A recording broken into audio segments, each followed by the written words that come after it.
তো আসলে আমি যখন শুরু করি প্রথমে তো তখন অনেকের অনেক কথা শুনতে হয়েছে। তো কয়দিন থাকবে আসলে চালাইতে পারবে না, এই ধরনের অনেক কথা শুনতে হয়েছে আর কি। তো এখন যখন আমার প্রায় ৩ শতাধিক শিক্ষার্থী আমার এই প্রতিষ্ঠানে হয়েছে, তখন অনেকেই এখন আসলে আমার কাছে প্ল্যান নেওয়ার জন্য কল করে বা আমার কাছে শোনে আর কি, যে কিভাবে কি করলাম, কিভাবে আগাইতে পারছি আর কি। তো আমি আসলে উদ্যোক্তা ভাইদের উদ্দেশ্যে বলবো যে যারা বসে আছেন, কিছু করতে চান, যাদের মনের মধ্যে স্বপ্ন যে কিছু করব, আসলে স্বপ্ন দেখতেছেন যে আমি এটা করতে চাই, আপনি যদি চিন্তার মধ্যেই থাকেন তো সারা জীবন শুধু চিন্তাই করলে আপনি কখনো সফল হতে পারবেন না।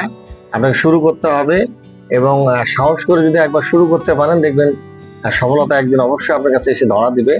ব্যর্থতা, লস, লাভ এগুলো থাকবে, এগুলো আসলে এত ভয়ের কোনো কারণ নাই। এগুলো মিলেই আপনার সংসার, এগুলো মিলেই আপনার দুনিয়া আর কি।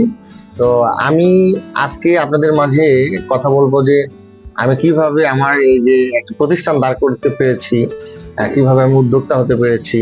তো আসলে আপনারা জানেন যে আমার বংশী এগ্রো চ্যানেলে আমি কৃষি ভিত্তিক যে ভিডিওগুলো আপলোড করে থাকি। তো আমি মাছ চাষের সাথে জড়িত রয়েছি, আমার একটা গরুর ফার্ম রয়েছে, পাশাপাশি আমার এই যে একটা প্রাইভেট স্কুল রয়েছে এলাকাতে, বর্ণমালা মাল্টিমিডিয়া একাডেমি। তো আসলে আমি এই প্রজেক্ট গুলো নিয়ে কাজ করতেছি এখন। তো আমি একজন ক্ষুদ্র উদ্যোক্তা বলতে পারেন। তো আসলে আমি যে এই যে কৃষি কাজের পাশাপাশি একটা প্রতিষ্ঠান করেছি আমার এলাকাতে। তো আপনি আপনার এলাকাতে চাইলে যে এইভাবে একটা প্রতিষ্ঠান, প্রাইভেট স্কুল বা এরকম একটা প্রতিষ্ঠান কিভাবে করতে পারবেন, এইটা নিয়ে মানে আপনাকে অবশ্যই শুরু করতে হবে এবং সাহস করতে হবে।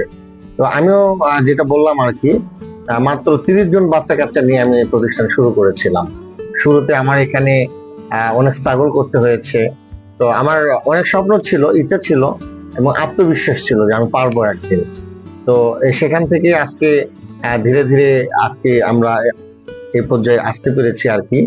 তো আমার চিন্তাধারাটা একটু ব্যতিক্রম ছিল শুরু থেকেই, যে আমি চিন্তা করেছি যে আমি যদি শহরে যে বাচ্চাদেরকে নার্সিং করা হয় সে সার্ভিসটা যদি আমি গ্রামে দিতে পারি, তাহলে আমার বিশ্বাস যে অল্প টাকার মধ্যে আমি এই উন্নত সার্ভিস দিতে পারলে জনগণ অবশ্যই এটা গ্রহণ করবে, শিক্ষার ব্যাপার তো।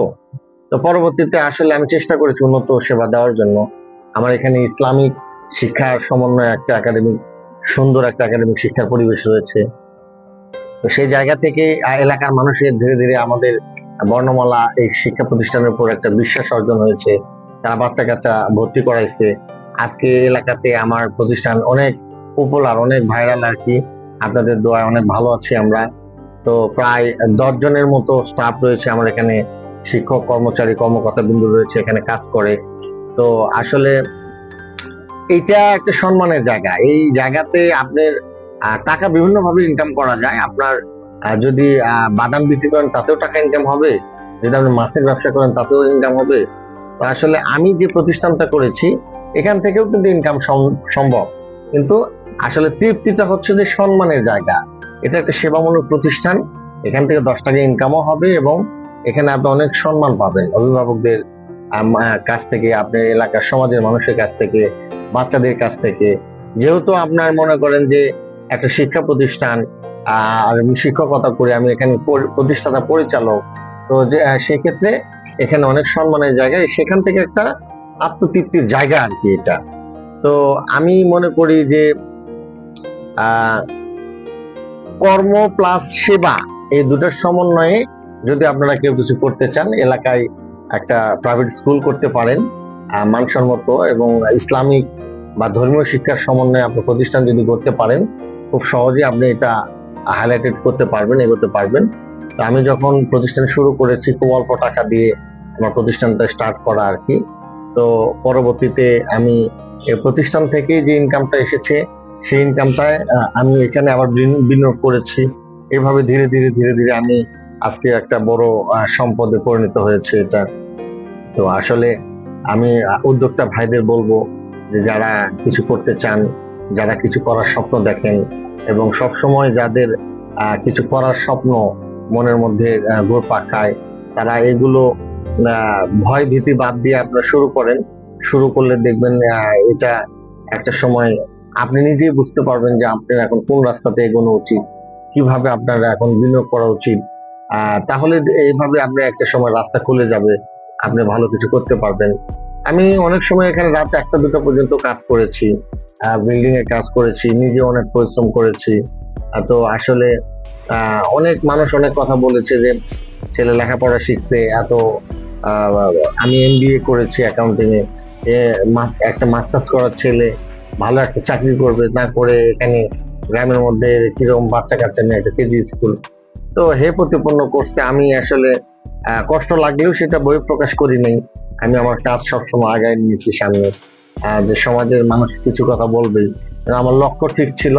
আমি মনে হয় আপনাদের দোয়ায় অনেকটা দূর পথ আমি এগোতে পেরেছি, আরো অনেক পথ রয়েছে। আমি এখানে মাধ্যমিক স্কুল করব, উচ্চ মাধ্যমিক করব, কলেজ লেভেল করব।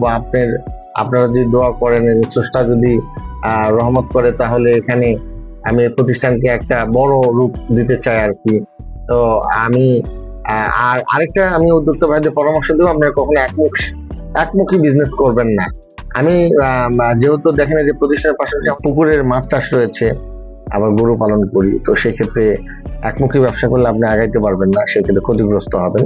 তাই আপনাকে একাধিক ব্যবসায়িক প্ল্যান করতে হবে, যেন একটা দিয়ে আরেকটা ব্যাকআপ করা যেতে পারে। এইভাবে আগাইতে পারলে আপনারা অবশ্যই একদিন সফলতার মুখ দেখতে পাবেন। প্রিয় দর্শক, আমরা প্রতিবেদনে একেবারে শেষ পর্যায়ে চলে এসেছি। তো আজকে আপনাদের মাঝে শেয়ার করেছি যে আজকে আপনারা এলাকায় কিভাবে একটা ছোটোখাটো প্রতিষ্ঠান দাঁড় করায় উদ্যোক্তা হতে পারবেন। তো যারা চিন্তা করছেন তারা আজ থেকে শুরু করে দেন, এত চিন্তার কিছু নাই। আপনারা যদি এরকম ক্ষুদ্র একটা প্রতিষ্ঠান দাঁড় করেন, একদিন অবশ্যই সফলতার মুখ দেখতে পাবেন।